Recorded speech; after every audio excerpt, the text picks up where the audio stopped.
All right, everybody. Today is the day that you're going to start writing your We Are America story. So I wanted to walk you through how to do that today.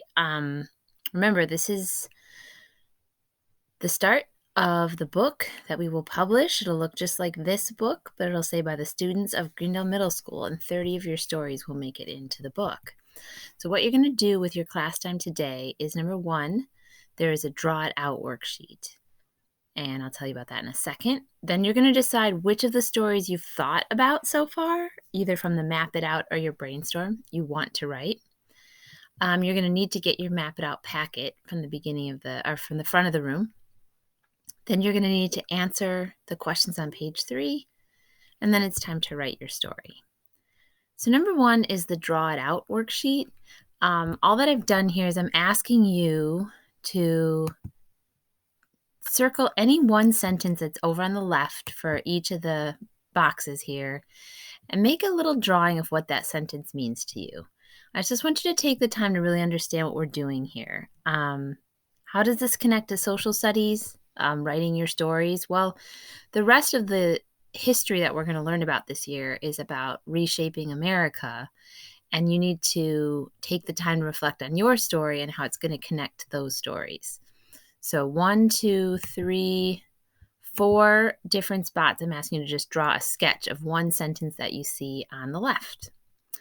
All right, next is going to be, it's time to pick which story do you think you want to write.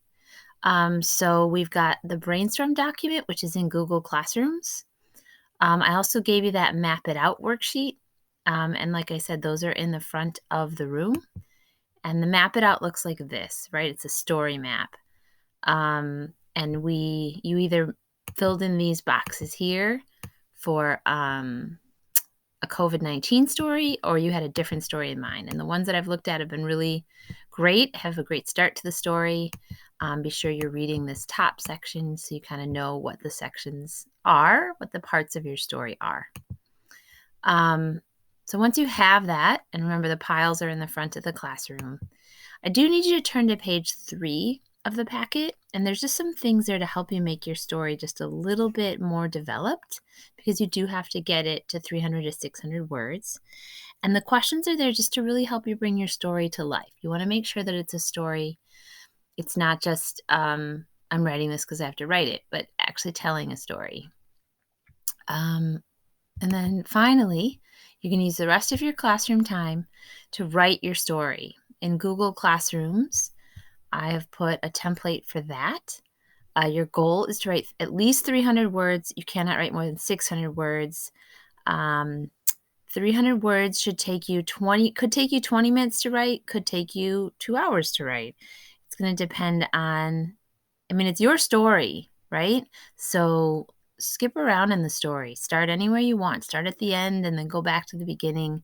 It's just really important to get something down. The other thing that I did in the this is where your story is going to go in the green box. I put a reminder here. So if you're stuck, you can read those things. And then I also, just to give you a sense of what 300 words looks like, this is something I wrote for a TED Talk that I delivered. And so if you look at this many words here, this is what 300 words looks like. Oops, just up to that point. And then another 300 words puts us here, right? So that's what 600 words looks like. And this took me several revisions to write this. So it's not like I just sit down and write something. And we'll keep working on your story.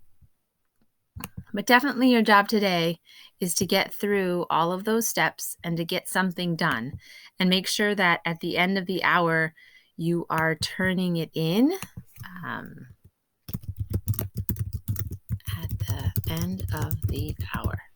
And that way I'll have a sense of what do we need help on when I'm back in class with you. All right. You can certainly email me if you get stuck or if you have questions, and I look forward to seeing what you write.